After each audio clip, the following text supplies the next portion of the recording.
I was sitting at the Thanksgiving table when my dad stood up, clinked his wine glass, and said the words that would change everything. The dining room at my childhood home in Connecticut fell silent as he announced he was selling Harper Industries, the family manufacturing business he had built over 35 years. A buyer was paying $50 million. Then his eyes locked on mine, cold and deliberate. "Kenneth, you're not part of this deal. You walked away from this family, so you get nothing." The room felt like all the oxygen had been sucked out. Everyone stared. I kept my voice steady. "Who's buying it?" He smiled. "Summit Enterprises." I couldn't help but laugh. "Dad, I own Summit Enterprises." The room fell into stunned silence. The quiet lasted maybe 3 seconds before the entire table erupted. My younger brother Trevor shot to his feet, his face turning red as he demanded to know what I was talking about. My mother Diane sat frozen, her fork halfway to her mouth. Cousins and aunts and uncles all started talking at once, confusion mixing with shock. But my dad just stood there at the head of the table, and slowly, deliberately, he began to smile. That smile sent ice water through my veins. "I know you own Summit, son," he said calmly, cutting through the noise. "I've known for 3 months." My confidence, which had felt so solid just moments before, started to crack. He reached over to the sideboard and picked up a manila folder I hadn't noticed before. When Summit Enterprises first approached me about purchasing Harper Industries, I thought it was odd. A company I'd never heard of, offering well above market value and pushing for a quick close. So I hired a private investigator. He opened the folder and pulled out a stack of papers. "Shell companies, Kenneth. Layers of them. Very clever. Took my investigator 2 months to trace them all back to you." Trevor's face went from confused to angry in an instant. "You've been trying to buy Dad out behind our backs?" I opened my mouth to explain, but my father wasn't finished. "I've been playing you, Kenneth. For 3 months I've known exactly what you were doing, and I've been preparing." He slid the folder across the table to me. I grabbed it, my hands not quite steady, and started reading. It was a board resolution from Summit Enterprises, my company. There, in black and white legal language, was a clause I'd forgotten about from when I'd set up the corporate structure 2 years ago. Any acquisition over $20 million required unanimous board approval. "Your board votes tomorrow morning," my dad said, his voice almost pleasant. "I've spent the last 3 months getting to know each of your board members. Wonderful people. We've played golf, had dinner, talked business strategy. I've been very generous with my time and advice." My stomach dropped. "4 of your 7 board members," he continued, "have agreed to vote against this acquisition." The room spun slightly. Without unanimous board approval, the deal was dead. And according to the contract Summit had signed, if we failed to close, there was a penalty clause, a massive penalty clause. $10 million, my father said, reading my mind. "That's what Summit Enterprises will owe Harper Industries for breach of contract. $10 million. I'm fairly certain you don't have available in liquid assets." I looked down at the papers again, scanning through the details. He wasn't bluffing.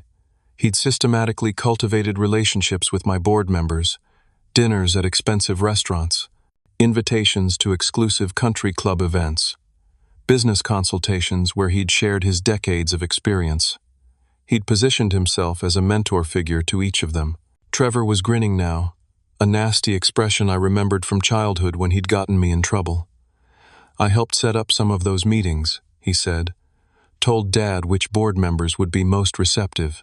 Did some research on their backgrounds, their interests, what they valued." I felt like I was falling. "Marcus," I said, naming my CFO and one of my most trusted board members. "Marcus wouldn't betray me." My father's smile widened. "Why don't you call him and ask?" I stood up from the table, my chair scraping loudly against the hardwood floor. My mother reached out as if to stop me, but I pulled away. I walked out of the dining room, through the kitchen, and out the back door into the cold November night. My hands were shaking as I pulled out my phone and dialed Marcus's number. He answered on the 4th ring. "Kenneth, happy Thanksgiving. Are you voting against me tomorrow?" I asked directly. There was a long pause. In the background, I could hear his family laughing, the sound of normal holiday celebration. Finally, he spoke, and his voice was apologetic but firm. "Your father made me an offer I couldn't refuse. He's going to invest $200,000 in my startup. The one I told you about last year, remember? You said Summit couldn't spare the capital. Marcus, you're destroying my company for a startup investment? It's not personal, Kenneth. It's just business. Isn't that what you always say?" The line went dead. I stood there in the cold, my breath making clouds in the air. My mind raced through the other board members. Patricia, who'd been with me since the beginning. James, who I'd personally recruited from a competitor. Sarah, who'd believed in my vision when no one else did. I started calling, one after another. Patricia didn't answer. James didn't answer. Sarah sent me straight to voicemail.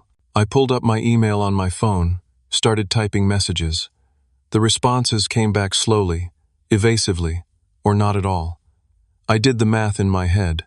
7 board members, 4 voting no. The deal was dead. And Summit Enterprises, my company, the thing I'd built from nothing over 5 years, would owe a $10 million penalty I'd personally guaranteed. It would bankrupt me. I went back inside. The Thanksgiving dinner had devolved into chaos. Some relatives were arguing. Others were whispering in corners. My dad stood in the same spot, waiting for me with that satisfied expression. "You tried to be clever," he said when I walked back into the dining room, "buying us out through a shell company, thinking you could swoop in and take over without anyone knowing it was you. But you're still just a boy playing at being a businessman. You don't have the ruthlessness this world requires." I wanted to argue. I wanted to defend myself. But looking around that room, at my brother's smug face and my mother's carefully neutral expression, I realized something. This wasn't just about business. This was personal. This was revenge. And I had walked right into it. I didn't sleep that night. I stayed at a hotel near the airport, rather than driving back to my apartment in Boston. I spent the hours calling board members, leaving voicemails, sending emails. Most went unanswered. At 6 in the morning, James finally called me back. "I'll meet you for coffee," he said. "But Kenneth, you need to understand something. This isn't just about your father's offers." We met at a chain coffee shop that was nearly empty on the Friday morning after Thanksgiving. James looked tired, uncomfortable. He ordered a black coffee and wouldn't meet my eyes as we sat down at a corner table. "Tell me what's going on," I said. He pulled out his tablet, unlocked it, and slid it across to me. "Marcus has been showing us financial reports. Kenneth, Summit is in trouble. Real trouble." I looked at the screen. It showed a financial statement for Summit Enterprises, but the numbers were all wrong. According to this report, we'd lost $300,000 in the third quarter. Our recent acquisitions, which I knew were performing well, showed significant losses. Operating expenses were inflated. Revenue projections were cut in half. "This isn't accurate," I said. "These numbers are completely fabricated." "That's what Marcus said you'd say," James replied. "He told us you'd deny it. He showed us bank statements, expense reports, client cancellation notices. Kenneth, we think you've been reckless. We think the company is headed for bankruptcy, and this Harper Industries acquisition was a desperate attempt to save yourself. James, I'm telling you, these reports are fake. Our third quarter was profitable. I can show you the real numbers. Marcus is the CFO. He has access to everything. Why would he lie?" That was the question, wasn't it? I stared at the fabricated financial statement on the tablet, my mind racing. Marcus had been with me for 18 months. I'd hired him away from a larger firm, offered him equity, treated him like a partner. Why would he sabotage me? Unless someone had gotten to him. Someone with resources, connections, and a deep desire to see me fail. I left James at the coffee shop and drove straight to Summit's office in Cambridge. It was a modest building, just 3 floors, and most of my staff had taken the long weekend off. The parking lot was nearly empty.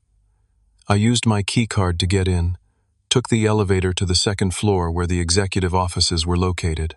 Marcus's office door was locked, but I had a master key. Inside, his desk was neat, organized, His computer was password protected, but I knew the password. He'd told me once, casually, during a late-night working session, "People are careless about security when they trust you." I logged into his system and started searching. It didn't take long to find what I was looking for. There was a folder buried in his documents labeled Board Presentations. Inside were dozens of files, doctored financial statements showing losses where there were gains, fabricated expense reports, made-up client cancellations, but the real statements were there too, hidden in encrypted files. I'd spent enough time around computers to know basic encryption when I saw it. It took me 20 minutes and 3 different password attempts before I got in. The real numbers showed exactly what I knew. Summit was healthy, growing, profitable. I downloaded everything to a flash drive. Then I kept digging. In his email archives, I found wire transfer confirmations. My father had been paying Marcus $20,000 a month for the past 6 months, $120,000 total, with more promised. And then I found the email thread that made my blood run cold. Messages between Marcus and Trevor, my brother. They went back 8 months. Trevor had been feeding Marcus inside information about Harper Industries, client lists, proprietary manufacturing processes, strategic plans. Everything I would need to know to make Summit competitive with my father's company. This wasn't just about the Thanksgiving announcement. This had been planned for months. My father and brother had systematically set out to destroy me. I copied everything, encrypted the files on my flash drive, and locked Marcus's office behind me. My phone buzzed as I walked back to my car. A text from Trevor. "Board votes in 2 hours. Hope you've made peace with failure." I drove back to Connecticut. Not to my parents' house, but to Trevor's place. A modern townhouse in a development 20 minutes away. His car was in the driveway. I parked behind it, blocking him in, and knocked on the door. He opened it with a smile. "Come to beg?" "Why?" I asked. "Just tell me why." He leaned against the doorframe, casual, relaxed. "You really don't know? Kenneth, you've always been the golden child. Dad wanted you to take over Harper Industries. You were supposed to be his successor. But you walked away 5 years ago to start your own thing. Said you wanted to build something yourself, prove you could do it without the family name. So you decided to destroy me for that?" "I decided to show Dad that I'm the son he should have valued all along. When you left, I finally got his attention. I've been running operations at Harper for 4 years now. But you know what he says to me at least once a week? Kenneth would have done it differently. Kenneth had better instincts. Kenneth, Kenneth, Kenneth. Do you have any idea what that's like? So this is jealousy. This is justice," Trevor said. "You abandoned us. You get nothing." The door behind him opened wider, and my mother appeared. I expected her to intervene, to tell Trevor he'd gone too far. Instead, she looked at me with cold eyes. "You chose money over family, Kenneth," she said. "You walked away from everything your father built. You broke his heart. I wanted to build my own path. That's not a crime. And now you're trying to steal his company out from under him," she continued, "using shell corporations and legal tricks. You think we don't see what you are?" I stared at her, this woman who'd raised me, and felt like I was looking at a stranger. "You're really going to stand there and defend this? They've been sabotaging my business for months. They've bribed my employees. They've fabricated financial records. Your father has done what he needed to do to protect his life's work," my mother said. "If you'd stayed loyal, none of this would be necessary." I found the wire transfers, Mom. I found the emails between Trevor and Marcus. This isn't about loyalty. This is about revenge. Trevor's smile never wavered. "Prove it. You've got 90 minutes before your board votes. Even if you could get a lawyer, file an injunction, expose everything, you'd never make it in time. You're finished, Kenneth." My mother stepped forward and put her hand on the door. "Go home. Accept what's coming. Maybe someday we can be a family again. But first, you need to learn humility." She closed the door in my face. I stood there on the porch, feeling the November cold seep into my bones. My entire family had turned against me. Not just turned against me. They'd planned and executed my destruction with careful precision. And in less than 2 hours, their plan would succeed. I called Sharon Fuller, my attorney. from the parking lot of a shopping center. She answered on the second ring, and I could hear the tension in her voice before I even explained the situation. "I'm at my office," she said. "Get here as fast as you can." The drive to downtown Boston took 45 minutes. Sharon's office was in one of those modern glass buildings that reflected the gray November sky. She met me in the lobby, took one look at my face, and guided me to a conference room. I laid out everything: the flash drive with Marcus's fabricated financial reports, the wire transfer records, the emails between Trevor and Marcus, the systematic sabotage of my company. Sharon connected her laptop to the conference room screen and went through every file methodically. When she finished, her expression was grim. "This is fraud," she said. "Clear, documented fraud. Marcus falsified corporate records, your father bribed a company officer, and your brother facilitated corporate espionage. So we can stop the board vote. Get an injunction." Sharon shook her head. "Kenneth, this evidence shows fraud, but proving it in court takes time. Depositions, expert witnesses, document authentication. We're talking months of legal process. Your board votes in 90 minutes. No judge is going to grant an emergency injunction on a holiday weekend without more than what we have here. There has to be something we can do." She pulled up her email, and her face went pale. "Kenneth, there's something else. Your father's lawyers filed a lawsuit against you this morning. I just got the notification." She opened the attachment and turned the screen toward me. I read through the legal language, each paragraph worse than the last. The lawsuit claimed I'd stolen proprietary information and trade secrets from Harper Industries when I left 5 years ago. It alleged I'd used my father's client relationships, his manufacturing processes, his business strategies to build Summit.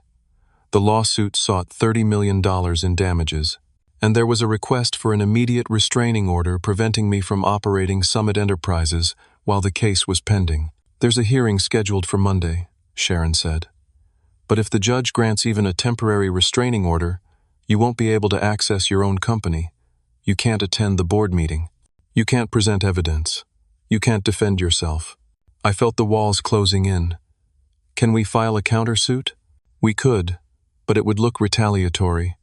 A judge isn't going to like that. And Kenneth, I need to be honest with you. Even if we fight this and win eventually, the damage is done today. Your board votes in less than 2 hours. If they vote no, Summit owes that $10 million penalty. Your company doesn't have that kind of cash available, especially with your accounts about to be frozen." I slumped back in my chair. Everything I'd built, 5 years of work, was crumbling in real time. What do I do? "You go to that board meeting," Sharon said. "You present what evidence you can. You try to convince them. It's the only shot you have." The board meeting was at 11 o'clock in a conference room at a hotel near the Cambridge office. I arrived at 10:55. The 7 board members were already there, sitting around a long table. Marcus stood at the head, a presentation pulled up on the screen behind him. When I walked in, the room went quiet. "Kenneth," Marcus said smoothly, "we weren't sure you'd make it." "Of course I made it. This is my company." I moved to take my usual seat, but Marcus held up a hand. "Actually, as this meeting concerns your proposed acquisition and your judgment as CEO, we felt it would be appropriate for you to present your case and then step out while we deliberate and vote. That's not how we've ever done this." Patricia spoke up from her seat halfway down the table. "Kenneth, we've reviewed the financial reports. We've seen Summit's performance over the past 6 months. We're concerned about the direction of the company and whether this acquisition is wise." I pulled the flash drive from my pocket and held it up. "The financial reports you've seen are fabricated. Marcus has been creating false documents and hiding the real numbers. I have proof right here." Marcus's expression didn't change. "Members of the board, what you're witnessing is exactly what I warned you about. Kenneth has become paranoid and erratic. When faced with legitimate concerns about his leadership, he's resorting to conspiracy theories and accusations. These aren't theories. I have the files from your computer, Marcus. The real financial statements showing Summit is profitable, the fake ones you've been showing the board. Wire transfers from my father paying you off. Kenneth illegally accessed my computer, Marcus said calmly. He pulled out his phone and showed the screen to the board members nearest him. I changed all the passwords yesterday, after I became concerned about data security. I filed a police report this morning reporting that someone hacked into company systems overnight. The IT logs show an unauthorized access from my office at 6:30 this morning. My mouth went dry. I'm the CEO. I have access rights. Not according to the corporate structure documents we filed with the state, Marcus said. He pulled up another document on the screen. It showed Summit's organizational chart. According to this version, Marcus was listed as CEO, and I was listed as a consultant. That's not right. I'm the CEO. I founded this company. The paperwork tells a different story, Marcus said. And now you're claiming you broke into my office and accessed my computer without authorization. That's corporate espionage, Kenneth. That's a crime. James stood up. I think we've heard enough. Kenneth, we're going to need you to wait outside while we vote. You can't do this. Just look at the flash drive. Look at the evidence. Evidence obtained through illegal means, Marcus said. Even if there was anything legitimate on there, it's inadmissible. You've compromised yourself, Kenneth. Patricia wouldn't look at me. Sarah stared at her hands. None of them would meet my eyes. Security appeared at the door. Not my security. Not people I'd hired. Building security, responding to Marcus's earlier call. They escorted me out of the conference room into the hallway. Through the door's window, I could see the board members gathering around the table. The vote took 12 minutes. Marcus opened the door and looked at me with an expression that might have been sympathy if I didn't know better. The vote was 4 against, 2 in favor, 1 abstention. The acquisition is rejected. He handed me a printed document. As CFO, I'm required to inform you that Summit Enterprises is now obligated to pay a $10 million penalty to Harper Industries for breach of contract. Given our current cash position and the pending litigation, I'm recommending we file for bankruptcy protection. You're destroying the company. I'm trying to save what's left of it. If you'll excuse me, I have calls to make. He went back into the conference room and closed the door. I stood in that hallway, numb, as my phone started buzzing. Text messages, emails, notifications. The news was spreading fast. Summit Enterprises had failed to close a major acquisition. Questions about financial stability. Concerns from clients. One by one, I watched partnerships start to fall apart. Then my phone rang. My bank. Our accounts had been frozen pending an investigation into alleged fraud. I couldn't access company funds, couldn't make payroll, couldn't pay vendors. Another call. My girlfriend Jessica. She'd seen the news articles starting to pop up online. Articles that painted me as an ungrateful son who'd stolen from his family's business and was now facing legal consequences. Kenneth, is this true? She asked. Did you steal from your father? No. Jessica, it's complicated, but no, I didn't steal anything. Your own family is saying this. Your father filed a lawsuit. Why would he lie? Because he's protecting himself. Because there's a lot you don't understand. I can't be with someone who's dishonest, Kenneth. I can't be with someone who steals from their own family. I'm sorry. She hung up. I stood in that hotel hallway as my entire life collapsed. My company was finished. My reputation was destroyed. My girlfriend had left me. My family had orchestrated all of it. And I was facing potential criminal charges for accessing my own company's computer systems. Another email notification. My landlord. Because of the pending litigation and the frozen bank accounts, he wanted an additional security deposit of $10,000 or he'd begin eviction proceedings. I slid down the wall and sat on the floor, my phone in my hands, watching everything I'd built turn to dust. I spent Saturday in my apartment, which suddenly felt temporary and unstable. The calls kept coming, vendors demanding payment, employees asking if the rumors were true, if they should start looking for other jobs, business partners wanting to distance themselves from the scandal. On Sunday morning, the police came to my door. Detective Morrison was polite but firm. He wanted to ask me questions about Marcus's police report regarding computer fraud. I explained I was the CEO, that I had access rights to company systems. The detective took notes. his expression neutral.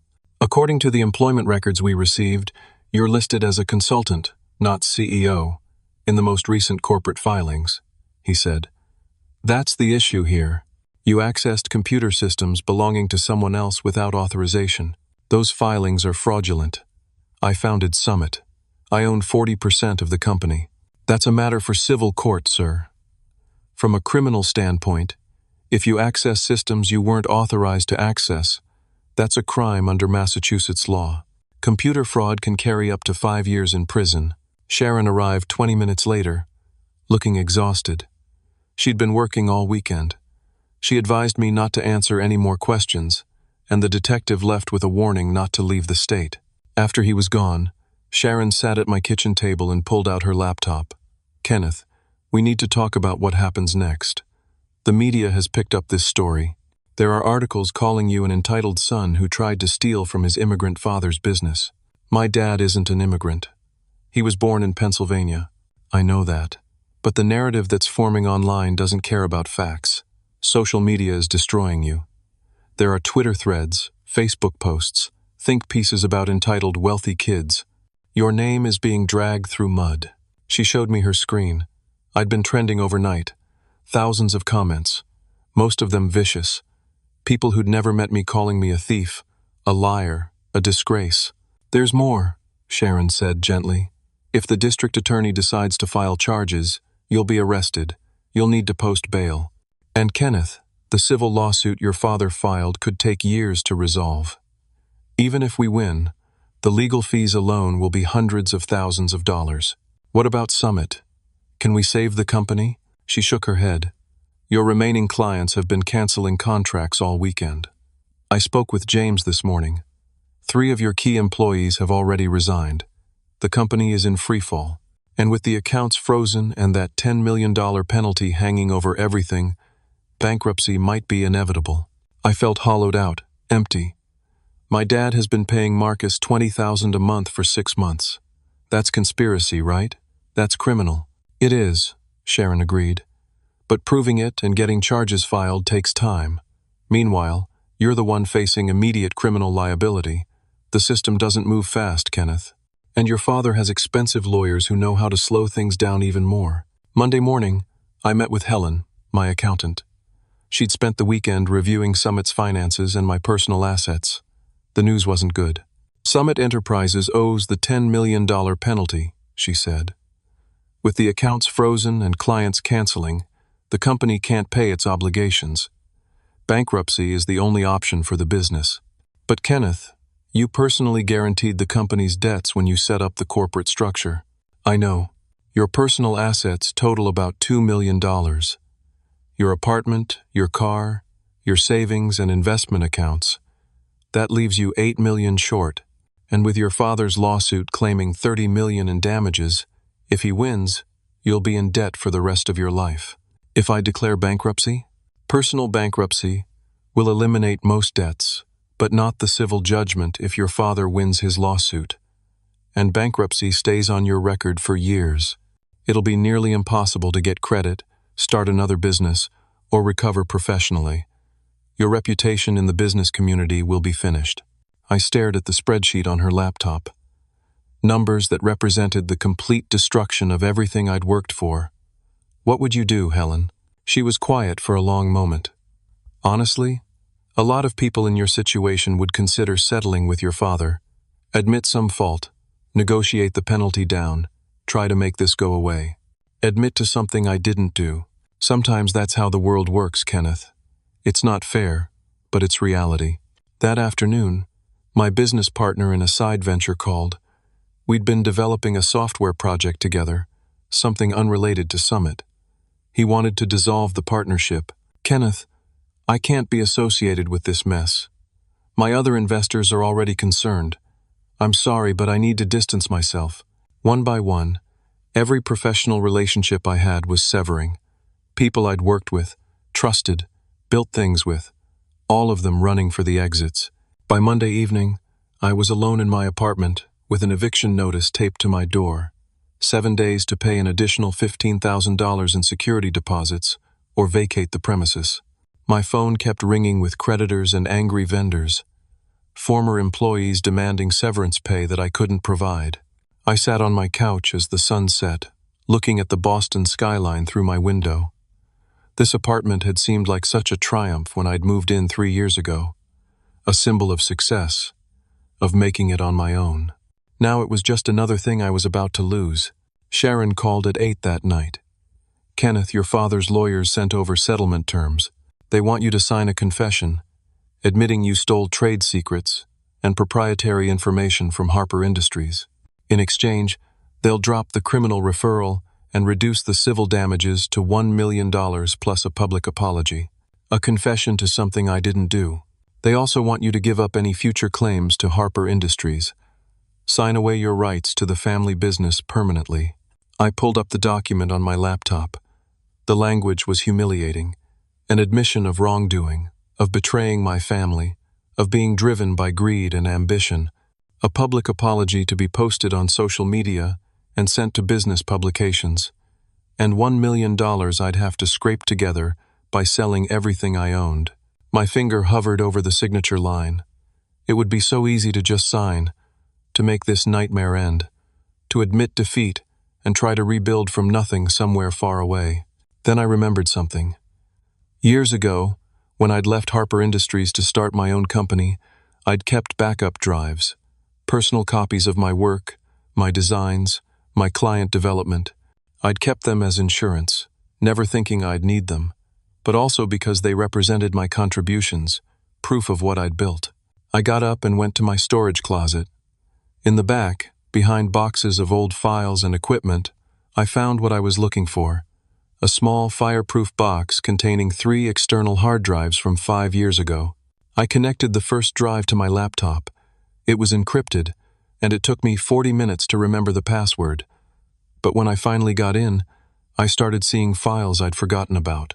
Emails from my time at Harper Industries, design documents with my name as the sole author, client proposals I'd written, manufacturing innovations I'd developed, evidence that I hadn't stolen anything, evidence that I'd built most of the modern Harper Industries infrastructure myself before leaving to start Summit. I kept digging through the drives. There were hundreds of files, years of work, and then I found something unexpected. Financial records from Harper Industries dating back 6 years. I'd been helping with bookkeeping back then, learning the business from the inside. The records showed discrepancies, small ones at first, but a pattern. Supplier payments that didn't match invoices, inflated costs, money moving through the company in ways that didn't make sense. I opened a spreadsheet I'd created back then, trying to understand the company's cost structure.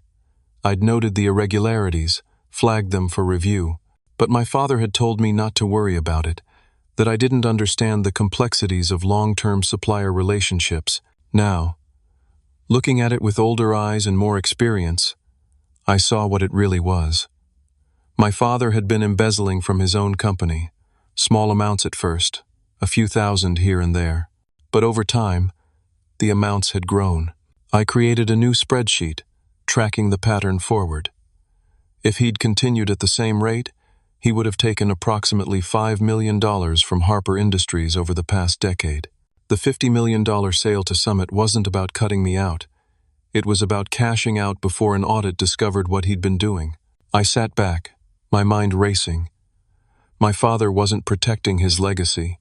He was covering up a crime, and he was willing to destroy me to keep that secret buried. I spent Tuesday morning going through every file on those old backup drives. The evidence of my father's embezzlement was there, but scattered across years of records. I needed help organizing it, presenting it in a way that would be clear and irrefutable. I searched online for forensic accountants in the Boston area. Most were closed for the holiday week, but I finally reached someone. Emma Chen worked for a small firm specializing in corporate fraud investigations. She agreed to meet me that afternoon. Her office was in a converted warehouse in South Boston. Emma was in her 40s, no nonsense, with sharp eyes that missed nothing. I explained the situation while she took notes. "You're saying your father has been embezzling from his own company for over a decade," she said. "I think so. I found these discrepancies years ago, but I was young and didn't understand what I was looking at. Now I do. She took copies of all my files. Give me 24 hours. If there's a pattern here, I'll find it. While Emma worked, I did my own research. I looked into my father's business history, searching for anything that might give me leverage. I found an article from 20 years ago in a local Connecticut newspaper. My father's first business partner, a man named Walter Grant. The partnership had dissolved acrimoniously, and Walter had disappeared from the business world entirely. I spent hours tracking Walter down. Finally, I found a property record in Vermont, a small cabin in the mountains registered to Walter Grant. I drove to Vermont the next morning, Wednesday. The cabin was at the end of a long dirt road, surrounded by pine trees. Smoke came from the chimney. I knocked on the door, not sure what I'd find.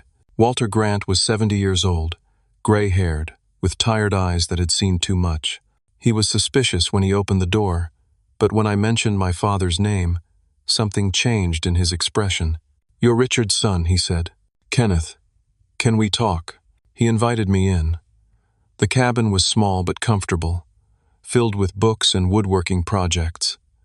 We sat by the fireplace, and I explained why I'd come. Walter listened without interrupting. When I finished, he was quiet for a long time. Then he stood up and went to a back room. He returned carrying a cardboard box. "I kept everything," he said. "I knew someday it would matter."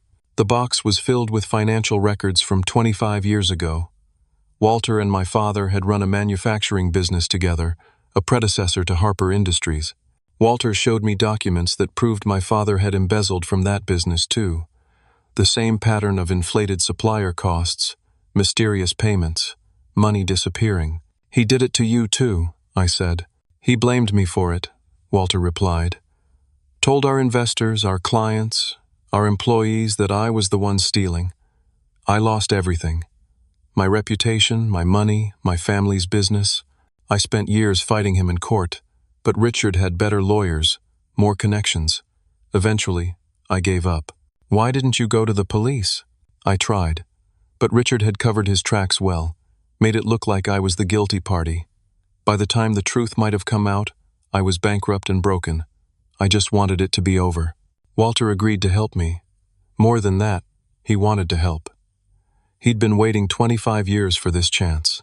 "Your father has done this 3 times that I know of," Walter said. "First with me, then with a woman named Dorothy Fisher. She died 5 years ago, took her story with her.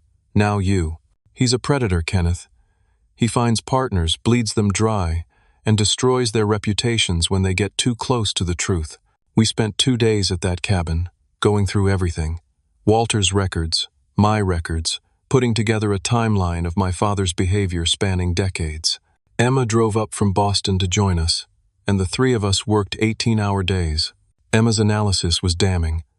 My father had embezzled approximately $5 million from Harper Industries over the past 10 years. The patterns matched exactly what he'd done to Walter 25 years ago. Emma could trace money through shell companies, offshore accounts, carefully hidden transfers. The $50 million sale was his exit strategy, Emma explained. Harper Industries has an audit scheduled for January. A real audit, with outside accountants. Your father knew they'd find the embezzlement. He needed to sell, take the money, and disappear before that happened. "What about Marcus?" I asked. "My CFO." Emma pulled up more files. "Marcus has been getting paid by your father, but he's been embezzling too. He's stolen about $400,000 from Summit over the past year while he was fabricating those financial reports. Everyone's stealing from everyone." Sharon, my lawyer, joined us on Thursday. She reviewed everything Emma and Walter had compiled. "This is strong," she said. "We can get a subpoena for your father's financial records. With what you have here, a judge will grant it." She filed the motion that afternoon. The hearing was scheduled for Friday morning, exactly 1 week after the Thanksgiving dinner that had started everything. But Thursday evening, Sharon called with news. My father had found out about the subpoena. His lawyers had filed an emergency motion to seal his financial records, claiming privacy concerns and trade secrets. "There's a hearing tomorrow," Sharon said. "Same time as ours. The judge will decide whether to grant the subpoena or seal the records. Kenneth, you need to understand something. If those records get sealed, we lose our best evidence. Your father will disappear with that money, and will never prove what he did. We have Walter's testimony. We have Emma's analysis. It's not enough without the actual bank records. We need to trace the money in real time, show the pattern continuing. Otherwise, it's just historical evidence that doesn't prove current embezzlement. I barely slept Thursday night. Everything came down to Friday's hearing. One judge, one decision, determining whether the truth would come out or whether my father would successfully bury it forever. Friday morning came cold and clear. We gathered at the courthouse in Boston, Sharon, Emma, Walter, and me. On the other side of the courtroom, my father sat with his legal team, 4 expensive lawyers in tailored suits. Our eyes met across that courtroom. My father's expression was cold, calculating. He thought he'd already won. The judge reviewed both motions. Sharon presented our case for the subpoena, showing the pattern of embezzlement, the evidence we'd compiled. My father's lead attorney argued for privacy, claimed this was a vendetta by a disgruntled son. The hearing lasted 90 minutes. At the end, the judge made his ruling. The subpoena was granted. My father's financial records would be turned over within 72 hours. But there was more. Sharon had also filed to have the restraining order against me lifted and the criminal charges dropped. The judge reviewed the evidence of Marcus's fabricated corporate documents, my father's payments to Marcus, the systematic fraud. The judge dismissed the restraining order, dismissed the pending criminal charges against me, and ordered a full investigation into both Harper Industries and Summit Enterprises. That morning, the FBI had frozen my father's offshore accounts based on evidence Emma had uncovered. The $50 million from the planned sale was trapped in escrow, unable to be transferred. My father's face went pale as the judge read the rulings. He stood up, his lawyer trying to calm him, but he pushed past them and walked out of the courtroom. I followed him into the hallway. We stood there, father and son, everything finally out in the open. "You destroyed this family," he said. "No, Dad, you did. You chose greed over everything. You tried to destroy your own son to hide what you'd done. I built that company. I deserved that money. You built it on fraud. And you were willing to send me to prison to protect yourself." He had no answer to that. For a moment, his mask slipped, and I saw something underneath. Not anger, fear. The fear of a man who'd been running from consequences for 25 years and finally been caught. "Why did you hate me so much?" I asked. The question seemed to break something in him. His shoulders slumped. "I didn't hate you. I feared you." "What?" "You were better than me, Kenneth. Smarter, more ethical, more talented. I knew from the time you were 20 that you'd eventually figure out what I'd been doing. I tried to push you away, get you to leave the business. When you left on your own to start Summit, I thought I was safe.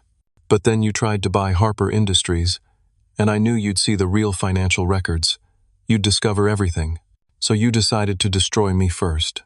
I decided to survive. That's what I've always done. Whatever it takes to survive." Federal agents appeared at the end of the hallway. They weren't there for me this time. They were there for him. My father was arrested on charges of embezzlement, wire fraud, and obstruction of justice. They led him away in handcuffs while his lawyers scrambled to arrange bail. My mother stood near the courtroom doors, watching. She was crying.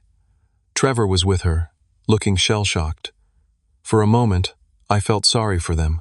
Then I remembered everything they'd done, how they'd participated in trying to destroy me, and the sympathy faded. The week after my father's arrest was chaos. Harper Industries' accounts were frozen. The scheduled sale to Summit was canceled. The company was placed under temporary receivership while investigators went through the books. On Tuesday, Marcus was also arrested. The evidence Emma had compiled showed he'd embezzled from Summit while sabotaging the company on my father's orders. He was charged with fraud, embezzlement, and conspiracy. The board members who'd voted against the acquisition started calling me, apologizing, trying to explain. I listened but didn't offer forgiveness. They'd been manipulated, but they'd also been willing to believe the worst of me without asking questions. Sharon filed motions to have all charges against me permanently dismissed. The fake corporate documents Marcus had filed were corrected. I was reinstated as CEO of Summit Enterprises in all official records, but the company was in ruins. Most of our clients had left. Key employees had resigned. Our reputation was shattered.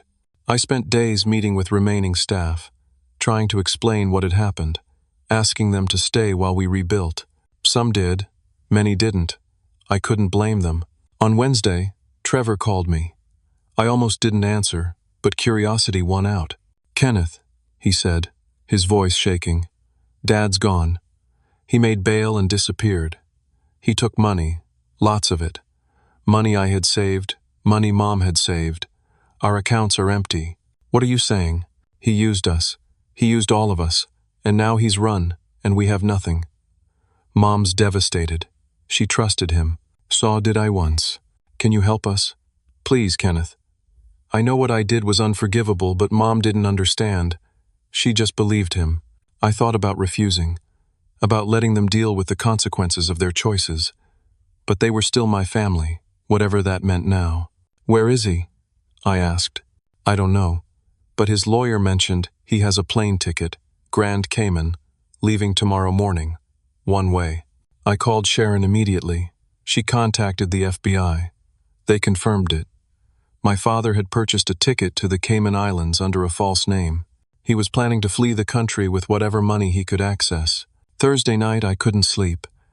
I kept thinking about my father on a beach somewhere, living off stolen money, while the people he'd hurt struggled with the wreckage he'd left behind. Then at midnight, I received an anonymous email. It contained files, dozens of them, complete financial records from Harper Industries going back 15 years. Everything my father had tried to hide. Bank statements, wire transfers, offshore account details. Someone inside the company had leaked them. I suspected it might be my mother, though I couldn't be sure. The email was untraceable. Sharon reviewed the leaked documents on an emergency call. "Kenneth, this is everything we need. This proves the complete scope of your father's embezzlement, not just 5 million, more like 8 million over 15 years. This is ironclad evidence." We forwarded everything to the FBI and the prosecutors handling my father's case. Then we waited. Friday morning came. My father's flight was scheduled for 10. I got a call from the FBI at 9:15. They'd arrested him at the airport. The leaked documents had given them enough evidence for additional charges. My father wasn't going anywhere. The hearing that afternoon was surreal. I sat in the courtroom gallery with Sharon, Emma, and Walter. My father was brought in wearing an orange jumpsuit. He looked smaller somehow, diminished. The prosecutor presented the new evidence. The judge reviewed it, asked questions, and then made a ruling. Bail was revoked. My father was remanded to federal custody pending trial. The charges now included international money laundering, tax evasion, and wire fraud spanning multiple decades. He looked back at me as they led him away. I couldn't read his expression. Anger, maybe, or resignation, or maybe just emptiness.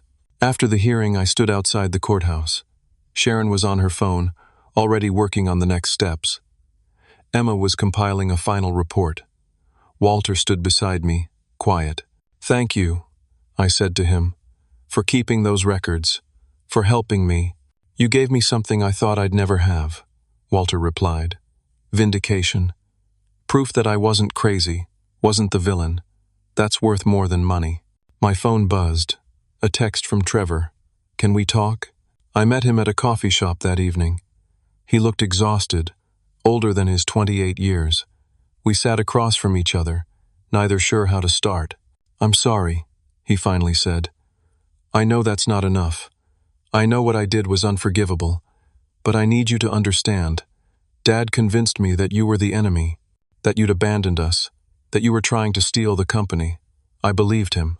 You helped Marcus sabotage my business, Trevor. For months. I know, and I hate myself for it. But Dad made me think it was justice, that we were protecting the family, until he stole from you too." Trevor nodded. "I'm an idiot. I trusted him. And now Mom and I have nothing. The house is going to be seized. Our accounts are frozen. We're going to lose everything. I wanted to feel satisfied by that. Wanted to enjoy seeing him face consequences. but all I felt was tired. "What do you want from me?" I asked. "Help. I know I don't deserve it. But Harper Industries is in receivership. They need someone to run it, to try to salvage what's left. I can't do it alone. I'm not good enough. But you are. You want me to save Dad's company.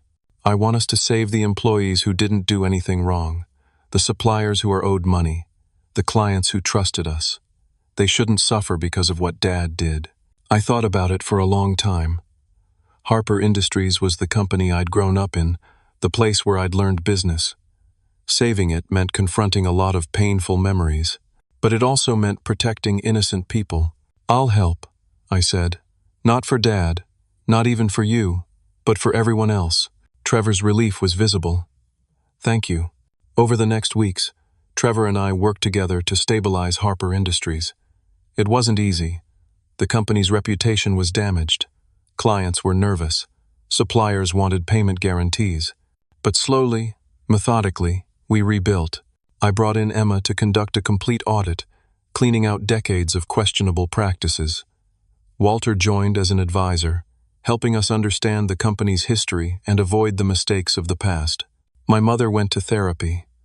She called me once a week, apologizing, trying to rebuild some kind of relationship.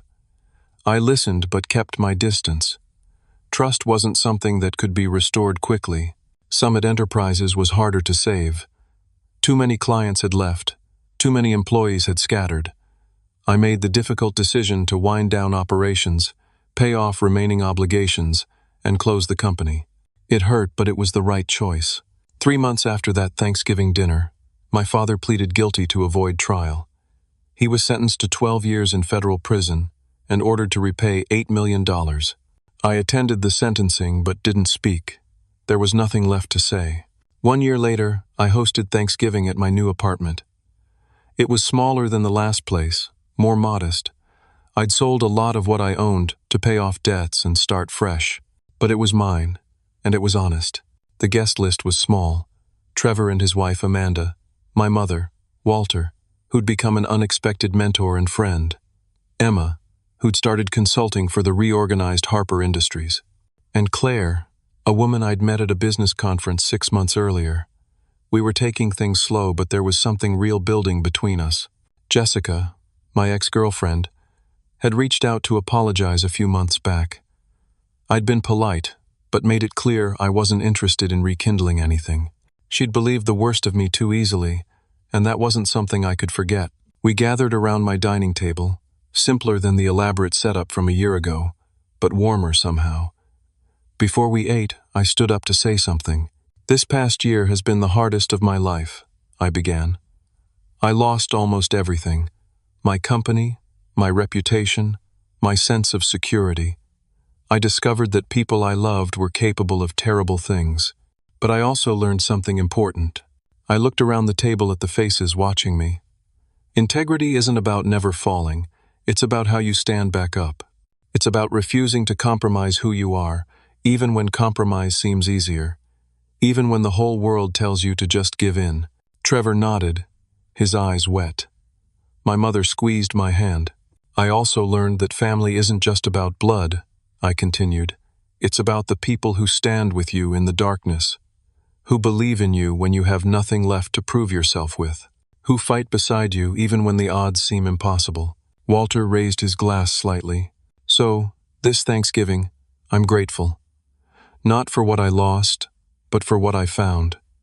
Clarity, purpose, and people who chose to be in my life, not because they had to, but because they wanted to. That's worth more than any business deal or family obligation." We ate dinner together, the conversation easier than I'd expected. Trevor talked about the progress at Harper Industries.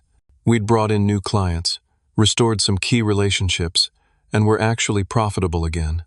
The company would never be what it was, but it was honest now, clean. My mother talked about her therapy, about learning to be independent for the first time in decades.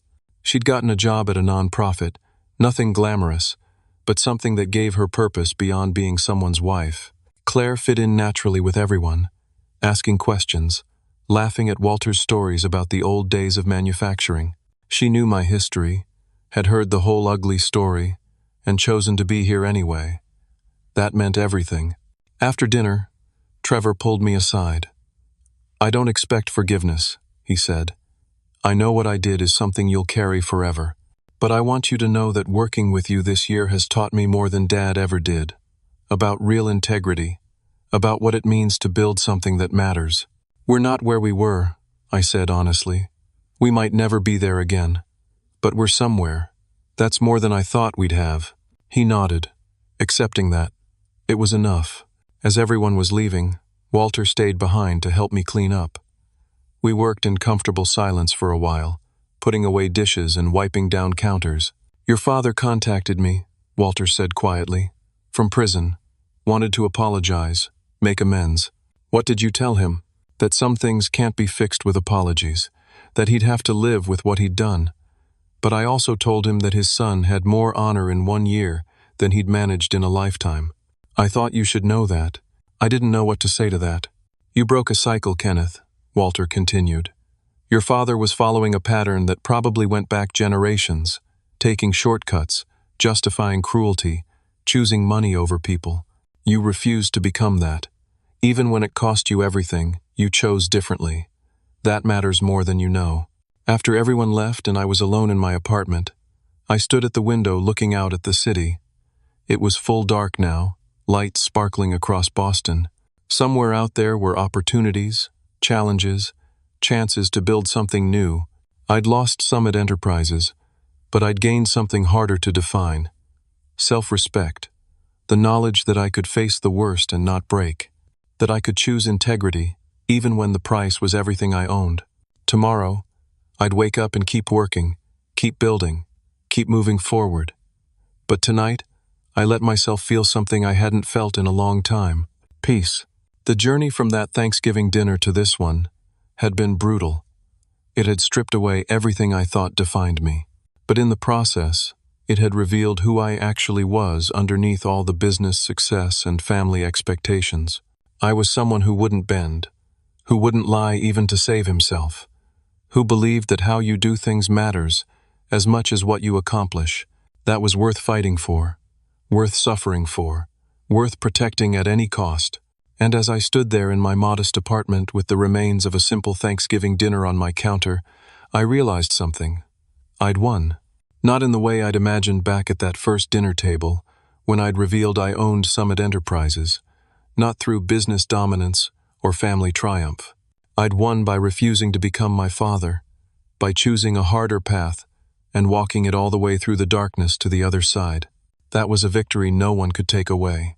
Now I want to ask you something. If you were in my position, facing the choice between protecting your integrity or protecting everything you'd built, what would you choose? It's easy to say we'd do the right thing when we're not the ones losing everything, but when it's real, when the cost is that high, the decision becomes a lot harder. Think about that, and let me know in the comments what you would have done differently. If this story resonated with you, if it made you think about your own values and choices, I'd appreciate it if you'd hit that like button. It helps more people find these stories. And if you want to hear more stories about real people facing impossible choices and finding their way through, subscribe to the channel. There are more stories coming, each one different, each one real. Share this story with someone who might need to hear it. Someone who's facing their own impossible choice, who's wondering if integrity is worth the cost. Sometimes we all need to be reminded that we're not alone in these struggles. Thank you for listening to my story. Thank you for being here. I hope wherever you are, whatever you're facing, you find the strength to choose the harder right over the easier wrong. That choice defines us more than any success or failure ever could. Take care of yourselves. Take care of each other. And remember that sometimes losing everything is the only way to discover what truly matters.